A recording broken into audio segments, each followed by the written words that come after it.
ನನಗೆ ಮಾತುಗಳು ಆ್ಯಕ್ಚುಲಿ ಹೊರಡ್ತಾ ಇಲ್ಲ. ಒಂದು ನಮ್ಮೆಲ್ಲರಿಗೂ ಅನಿಸೋ ಹಾಗೆ ಸಾಹಿತ್ಯ ಲೋಕಕ್ಕೆ ಬಹುದೊಡ್ಡ ಲಾಸ್ ಇದು.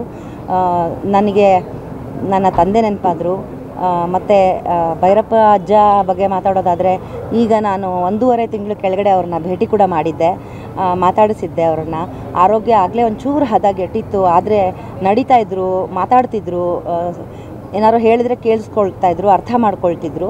ಸ್ವಲ್ಪ ಮರುವು ಜಾಸ್ತಿ ಆಗ್ತಾ ಹೋಗ್ತಾ ಬಂತು ಕ್ರಮೇಣ ಅನ್ನೋದು ನಂಗೆ ಅರಿವಿಗೆ ಬಂದಿತ್ತು.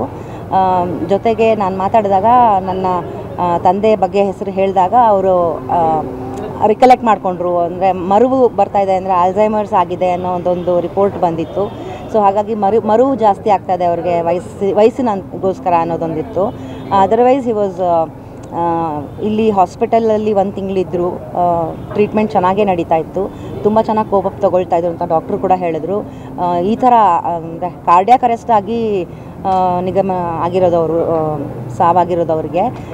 ಅದರ್ವೈಸ್ ಬೇರೆ ಯಾವ ಇದು ಏನು ಸಮಸ್ಯೆಯಿಂದ ಮರುವಿನಿಂದಾಗಲಿ ಅಂಥದಿಂದ ಆಗಿಲ್ಲ. ಬಟ್ ಇದು ತುಂಬ ಅಂದರೆ ತುಂಬ ದೊಡ್ಡ ಸಾಹಿತ್ಯ ಲೋಕಕ್ಕೆ ತುಂಬ ದೊಡ್ಡ ಧಕ್ಕೆ. ಆ್ಯಂಡ್ ನಾನು ನಮ್ಮ ಬರಹಗಾರರಿಗೆ, ನಮ್ಮಂಥ ಯುವ ಬರಹಗಾರರಿಗಾಗ್ಬೋದು ಅಥವಾ ಓದುಗರಿಗೆ ಆಗ್ಬೋದು, ತುಂಬ ಅಂದರೆ ತುಂಬ ದೊಡ್ಡ ಹೊಡೆತ ಬಿದ್ದಿದೆ ಅಂತ ನಾನು ಹೇಳಲು ಇಷ್ಟಪಡ್ತೀನಿ.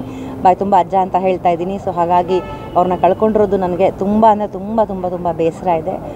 ತುಂಬ ನೋವಿನಲ್ಲಿದ್ದೀನಿ ನಾನು ಅಂತ ಹೇಳೋಕ್ಕೆ ಇಷ್ಟಪಡ್ತೀನಿ. ಧನ್ಯವಾದ. Thank you.